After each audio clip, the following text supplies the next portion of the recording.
নবী বলছেন, আল্লাহ আমার উম্মত যদি জাহান্নামে থাকে আমি কিন্তু জান্নাতে যাব না।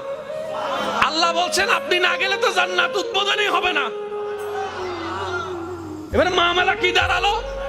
আল্লাহ পাক বলে যে আমি তাহকামুল হাকিমিন নিজেকে বলেছি, বিচার না করলেও তো জিনিসটা সুন্দর হয় না। ও নবী একটা কাজ করেন, ওয়ালা সৌফা ইউতিকা রাব্বুকা ফাতারদাত, আমি কাউকে বলি নাই, আপনাকে না বলেছি।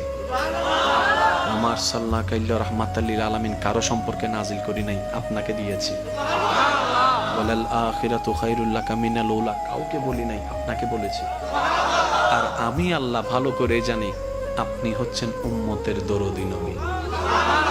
আপনি নিজের জন্য কাঁদেন নাই, সন্তানের জন্য কাঁদেন নাই, পরিবারের জন্য কাঁদেন নাই, নাতির জন্য কাঁদেন নাই, যত কেঁদেছেন জীবনে সবকিছু উম্মতের জন্য। এমনকি হাসরের ময়দানে যখন সর্বপ্রথম আমাদের নবীকে আল্লাহর হুকুমে তোলা হবে, আমাদের নবী উঠেই জিব্রাইল আলাইহিস সালামকে প্রথম প্রশ্ন করবে, ও আমার ভাই জিব্রাইল, আমার উম্মতগুলা কোথায়? আইনা উম্মতি, আইনা উম্মতি, আমার উম্মত কোথায়, আমার উম্মত কোথায়, আমার উম্মত কোথায়?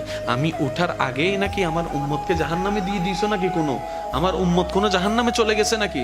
জিব্রাইল বলবে, ইয়া রাসূলুল্লাহ, প্রথমেই আপনাকে তোলা হয়েছে, এখন আর কাউকে তোলা হয় নাই, প্রথমেই আপনি উঠেছেন।